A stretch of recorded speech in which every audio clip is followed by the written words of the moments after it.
اب آ جائیں حدیث نمبر 19، یہ صحیح مسلم میں 321 نمبر ہے 321 کہ میرے بھائیو عمر بن عاص جو تھے نا، جب یعنی کہ جنگ صفین کے دوران عمار بن یاسر شہید ہو گئے، تو ایک عمر بن حزم نے آ کر جو نا وہ عمر بن عاص کو کہا کہ عمار بن یاسر ہمارے ہاتھوں شہید ہو گئے ہیں، یعنی کہ حضرت میرا معاویہ کی پارٹی کی طرف سے یہ شہید ہوئے ہیں، اور نبی صلی اللہ علیہ وسلم نے فرمایا تھا کہ عمار کو ایک باغی گروہ قتل کرے گا۔ تو عمر بن عاص فوراً گھبرا اٹھ کھڑے ہوئے اور فوراً حضرت میرا معاویہ کے پاس گئے اور جا کر بتا دیا کہ عمار بن یاسر ہمارے ہاتھوں قتل ہو گئے ہیں، اور نبی صلی اللہ علیہ وسلم کو جو میں نے خود فرماتے ہوئے سنا تھا کہ عمار کو ایک باغی گروہ قتل کرے گا، عمار کا قاتل اور سامان لوٹنے والا جہنم میں ہے۔ تو حضرت میرا معاویہ نے یعنی کہ آگے سے پھر اس کی باطل تفویلات شروع کر دی کہ اس کو علی نے قتل کیا ہے، ہم نے قتل نہیں کیا، اور تم اپنے ہی پیشاب میں پھنس رہے ہو، اگر تمہیں یہ حقیقت پتہ چل گئی ہے تو تم یعنی کہ اس کو کیوں لوگوں کو بتا رہے ہو، اس طرح لوگ ہمارا ساتھ چھوڑ جائیں گے، اس کا یہ مطلب تھا۔ تو دیکھیں کہ عمر بن عاص بھی فوراً جب عمار بن یاسر قتل کی خبر ملی نا، تو امیر معاویہ کے پاس گئے کہ ہم یعنی کہ اس وقت صحیح نہیں ہے، باغی گروہ بغاوت کی جو اپنا پیشن گوئی تھی نبی صلی اللہ علیہ وسلم کی ہمارے اوپر فٹ ہو گئی ہے۔ بہرحال عمر بن عاص بھی پھر ہم میرے معاویہ کے ساتھ رہے، لیکن انہوں کے دل میں تو یہ ان کو پتہ چل گیا تھا کہ ہم باغی ہیں، ہم درست نہیں ہیں حضرت علی کے مقابلے میں۔ اب وہی عمر بن عاص جب ان کی موت کا وقت قریب آتا ہے تو وہ کیسے اپنی اس جنگ صفین والی غلطی کو ہائی لائٹ کرتے ہیں، اس کے اوپر کیسے روتے ہیں، وہ میرے بھائیو یہ حدیث نمبر 19 صحیح مسلم میں ہے، 321 اس کا نمبر ہے 321۔ سیدنا ابن شماسہ تابی کہتے ہیں کہ عمر بن عاص رضی اللہ تعالیٰ عنہ جب یعنی کہ ان کی موت کا وقت قریب آیا، وہ اپنا چہرہ دیوار کی طرف کر کے رو رہے تھے، داڑے مار مار کے رو رہے تھے۔ تو ان کے بیٹے عبداللہ بن عمر بن عاص نے کہا کہ ابا جان آپ اس قدر کیوں رو رہے ہیں، آپ تو یعنی کہ نبی صلی اللہ علیہ وسلم نے تو آپ کو فلاں بشارت دی، فلاں بشارت دی، فلاں بشارت دی، یعنی کہ اتنی بشارتیں ہیں آپ کے لیے، تو آپ کیوں رو رہے ہیں اتنا؟ تو عمر بن عاص نے کہا کہ ہاں میرے بچے یہ بات تو سچ ہے کہ نبی صلی اللہ علیہ وسلم نے مجھے بہت سی بشارتیں دی، اور ہم اصحاب تمام سب سے زیادہ اس عمل کو اپنے لیے بڑھ کر سمجھتے تھے کہ جو ہم نے اسلام قبول کر لیا، یعنی کہ ہم نے کلمہ پڑھ لیا لا الہ الا اللہ محمد رسول اللہ۔ پھر انہوں نے کہا کہ میرے بچے یہ جو میں داڑے مار مار کے رو رہا ہوں نا، اس کی وجہ سن کہ میری زندگی میں میرے بیٹا 3 میرے دور آئے میری زندگی میں۔ نمبر 1، جب نبی صلی اللہ علیہ وسلم نے لعنت نبوت کیا تو میں نے نبی صلی اللہ علیہ وسلم کی بھرپور مخالفت کی، اور میں نبی صلی اللہ علیہ وسلم سے اتنی نفرت کرتا تھا کہ اگر میرا جی چاہتا، میرا جی کرتا کہ نبی صلی اللہ علیہ وسلم میرے سامنے ہو تو میں آپ کو قتل ہی کر دوں، توبہ نعوذ باللہ استغفر اللہ۔ میرے بچے اگر میں اس دور میں مر جاتا تو میں یقیناً جہنمی ہوتا۔ پھر میرا بیٹا میری زندگی میں دوسرا دور آیا، اللہ تعالیٰ نے اسلام کے لیے میرا دل کھول دیا، اور میں نبی صلی اللہ علیہ وسلم کی خدمت میں حاضر ہوا، جا کر عرض کی کہ یا رسول اللہ میں آپ کے ہاتھ میں بیعت کرنا چاہتا ہوں، اسلام قبول کرنا چاہتا ہوں۔ تو نبی صلی اللہ علیہ وسلم نے یوں اپنا ہاتھ آگے کیا اور میں نے ہاتھ رکھا نبی صلی اللہ علیہ وسلم کے ہاتھوں میں، پھر میں نے یوں ہاتھ پیچھے کھینچ لیا۔ تو نبی صلی اللہ علیہ وسلم نے کہا کہ عمر یہ تیری کیا حرکت ہوئی، عمر یہ تیری کیا حرکت ہوئی؟ تو میں نے عرض کی کہ یا رسول اللہ میں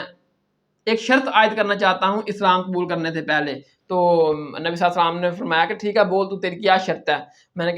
عرض کی کہ یا رسول اللہ یعنی کہ اسلام سے پہلے میں نے جتنے گناہ کیے مجھے معافی مل جائے گی، یعنی کہ ان کے دل میں یہ تھا نا کہ میں نبی صلی اللہ علیہ وسلم سے اتنی نفرت کرتا تھا کہ آپ کو قتل کرنے کا ارادہ رکھتا تھا، تو یہ تو بہت بڑا گناہ ہے کہ اس گناہ سے ہی مجھے میری معافی مل جائے گی۔ تو نبی صلی اللہ علیہ وسلم نے فرمایا کہ عمر تجھے نہیں پتا کہ اسلام قبول کرنے سے اور حج کرنے سے پچھلے تمام گناہ معاف کر دیے جاتے ہیں۔ پھر وہ کہتے ہیں میں نے اسلام قبول کر لیا اور اسلام کی خدمت کی، جنگیں کی، میرے بچے اگر میں اس دور میں فوت ہو جاتا تو یقیناً میں جنتی شخص ہوتا۔ پھر وہ کہتے ہیں کہ میری زندگی میں تیسرا دور آیا نبی صلی اللہ علیہ وسلم کی وفات کے بعد، اور اس میں کچھ ایسے معاملات درپیش ہوئے کہ مجھے نہیں پتا اب میں ان معاملات میں کیسا رہا ہوں۔ یعنی کہ ان کا اشارہ تھا جو انہوں نے حضرت امیر معاویہ رضی اللہ تعالیٰ عنہ کے ساتھ مل کر حضرت علی کے خلاف جنگ کی تھی، خلیفہ وقت کے ساتھ جنگ کی تھی۔ وہ کہتے ہیں نبی صلی اللہ علیہ وسلم کی وفات کے بعد میرے اوپر ایسا وقت آیا کہ ہمارے ساتھ ایسے معاملات درپیش ہوئے کہ مجھے نہیں پتا ان میں کیسا رہا ہوں۔ یعنی کہ میں نے حضرت علی کی مخالفت کی تھی، اور نبی صلی اللہ علیہ وسلم نے فرمایا تھا کہ عمار بن یاسر کا قاتل باغی گروہ ہے، ان کا قاتل جہنمی ہے اور ان کو باغی گروہ قتل کرے گا، اور وہ یعنی کہنا چاہ رہے تھے میں اس باغی گروہ کا حصہ تھا اور مجھے نہیں پتا اب یعنی کہ میرے ساتھ کیا ہوگا۔ اب میرے بچے جب میں مر جاؤں تو میرے ساتھ کوئی نوحہ کرنے والی آگ جلانے والی میرے ساتھ نہ لے کر جانا، مجھے دفن کر چکو تو میرے قبر پر چھڑکاؤ کرنا، اور میرے قبر کے اوپر اتنی دیر بیٹھے رہنا جتنی دیر ایک اونٹ کو ذبح کر کے اس کا گوشت تقسیم کیا جاتا ہے، تاکہ میں تمہاری موجودگی کی وجہ سے اب گھبراہٹ سے محفوظ رہوں اور اللہ کے بھیجے ہوئے قاصدوں کو